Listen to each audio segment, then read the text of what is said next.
पिछले दिनों supreme court ने पतंजलि को ऐसे कोई भी दवाओं के उत्पादों का प्रचार करने से रोक दिया है जिसमें दावा किया गया है कि वो बीमारियां जो drugs and magic remedies act के अंतर्गत आती हैं उनका इलाज हो सकता है। अब ऐसी लगभग 53 बीमारियों के नाम हैं उस लिस्ट में जिनको ठीक करने का दावा कोई नहीं कर सकता। ये हमारे सरकार ने हमारे देश के कानून में है। अब ऐसा लिखा गया है drugs and magic remedies objectionable advertisements act में कौन कौन सी बीमारियां हैं, मैं पहले उनके नाम बता देता हूं थोड़े बहुत के। बाकी 53 लिस्ट है वो आपको सारी यहाँ पे मैंने कोशिश करी है कि वो शेयर हो जाए, आपको थोड़ा दिख जाएंगी वो उनके नाम।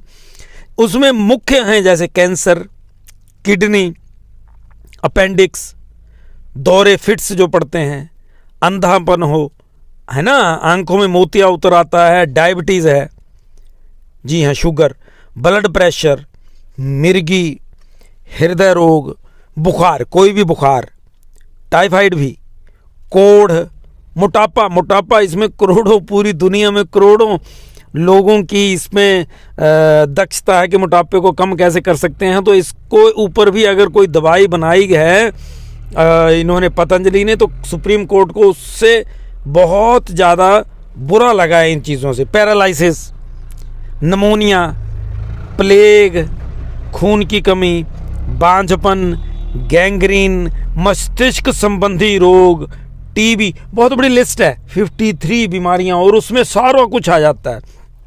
ये वो बीमारियां हैं जो drug and magic remedies act के अंतर्गत लिखी गई हैं। इन बीमारियों को ठीक करने का दावा कोई नहीं कर सकता, ऐसा इस्लाम में बोला गया है। अब जो सुप्रीम कोर्ट के जज हैं उन्होंने उस कानून के तहत ये फैसला दिया है, लेकिन यहां पर एक और बात उभर करके आती है कि कौन इस दुनिया में रिसर्च को रोक सकता है। अगर यहां पर सुप्रीम कोर्ट और सरकार इन दवाइयों, इन बीमारियों के नाम लिख देती है और ये दावा करती है कि ये ठीक नहीं हो सकती, तो इसका मतलब इसके ऊपर रिसर्च बंद हो जानी चाहिए। इन बीमारियों की केयर के लिए जितने भी आगे नए नए प्रोसेस हैं सब बंद होने चाहिए, लेकिन वो चल रहे हैं, उसके ऊपर सारा काम हो रहा है। फिर वो काम क्यों हो रहा है अगर इनका इलाज ही संभव नहीं है तो?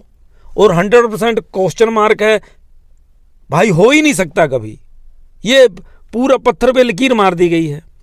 लेकिन ऐसा नहीं हो सकता, ये तो विज्ञान भी मानता है, क्योंकि हमारे सबसे बड़े आधुनिक समय के जो महान वैज्ञानिक हुए एपीजे अब्दुल कलाम साहब, उन्होंने खुद बोला है कि इम्पॉसिबल अपने आप बोलता है आई एम पॉसिबल।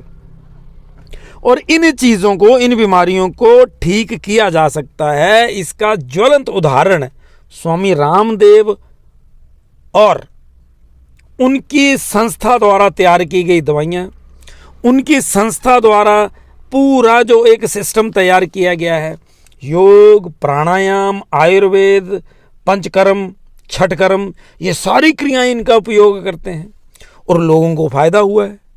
लाखों नहीं करोड़ों लोग फायदा ले रहे हैं। अब फिर जब सुप्रीम कोर्ट सड़क पर कुछ ऐसा वैसा हो जाता है तो एकदम से संज्ञान लेता है। उसके बाद अगर कोई उग्रवादी अपील करे तो रात को सुप्रीम कोर्ट खुल जाता है। लेकिन जब ये ऐसे एक्ट बने हुए हैं जिनके ऊपर पत्थर की लकीर मार दी कि जी इनका इलाज हो ही नहीं सकता, क्या सुप्रीम कोर्ट यहां पर आकर के स्वतः संज्ञान नहीं लेता? या नहीं लेना चाहिए कि भाई साहब आपने संभावनाओं को बंद क्यों कर दिया?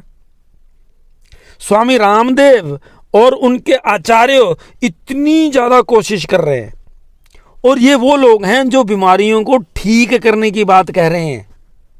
अच्छा, ये गुनाह है सुप्रीम कोर्ट की नजर में। सुप्रीम कोर्ट किस चश्मे से देख रहा है? एक्ट की नजर से। जो एक्ट बना हुआ कानून है, और ये कानून किसने बनाया? नेताओं ने। अब ये देखना होगा कि कब तक ये सब चलता रहेगा और भारत की सरकार कब तक आंखें मूंदे बैठी रहेगी, क्योंकि नरेंद्र मोदी की सरकार पिछले सालों से जब से आई है पुराने कानून बदलेंगे ऐसा कह रही है।